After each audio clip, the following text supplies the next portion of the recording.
नमस्कार, मैं हूं आपके साथ वैशाली।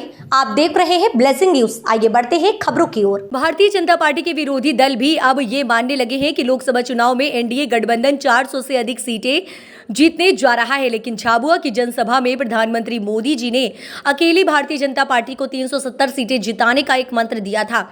उन्होंने कहा था कि अगर हम हर बूथ पर भाजपा को मिले सर्वाधिक वोटों से 370 वोट अधिक हासिल कर लेते हैं तो अकेली भाजपा को 370 से अधिक सीटें जीतने से कोई रोक नहीं सकेगा। लोकसभा चुनाव में हर बूथ पर कमल खिलाने तथा 370 वोट प्राप्त करने के संकल्प के साथ पार्टी का 2 दिवसीय राष्ट्रीय अधिवेशन दिल्ली में होने जा रहा है।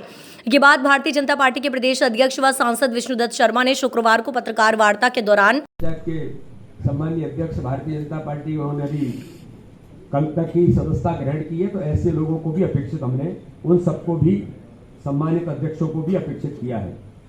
राज्य स्तरीय बोर्ड और निगमों के अध्यक्ष और उपाध्यक्ष, अब इसमें आपका प्रश्न आएगा कि सभी निगम मंडल बोर्ड के अध्यक्ष और उपाध्यक्षों को अभी भंग किया है। भंग जरूर किया है, लेकिन क्योंकि पहले से इस सूची के अंदर क्योंकि उस कैटेगरी के उस स्टेटस के कार्यकर्ता हैं, तो इसलिए अभी अधिवेशन में वो रहेंगे, अधिवेशन में अपेक्षित हैं और वो अधिवेशन में उपस्थित भी रहेंगे।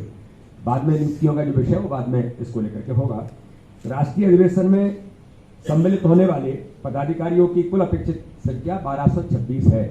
तो इस प्रकार से लगभग देश भर के जो कार्यकर्ता इस अधिवेशन में अपेक्षित रहेंगे, वो लगभग मुझे ऐसा लगता है कि सभी राज्यों को मिलाकर के एक 12 से 15 हजार के करीब संख्या देश भर के प्रमुख कार्यकर्ताओं की लोकसभा चुनाव के पूर्व माननीय राष्ट्रीय अध्यक्ष जी, माननीय प्रधानमंत्री जी और भारतीय जनता पार्टी का वरिष्ठ नेतृत्व इस आगामी आने वाले कल और परसों के इस अधिवेशन में हमें मार्गदर्शन तो देंगे ही। आगामी आने वाले लोकसभा चुनाव की दृष्टि से एक संकल्प के साथ पूरी भारतीय जनता पार्टी देश के सभी प्रमुख कार्यकर्ताओं के सामने पॉलिटिकल रिजोल्यूशन है, वर्तमान परिस्थितियां हैं, इन सारे मुद्दों पर माननीय प्रधानमंत्री जी चर्चा तो करेंगे ही। और मुझे ऐसा लगता है कि राष्ट्रीय अधिवेशन राम मंदिर की प्राण प्रतिष्ठा के बाद और कई बड़े अभियानों के बाद राष्ट्रीय अधिवेशन दिल्ली के अंदर हो रहा है।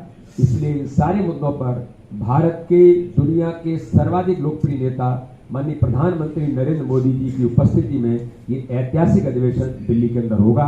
तो इस प्रकार से आज मुख्य तौर पर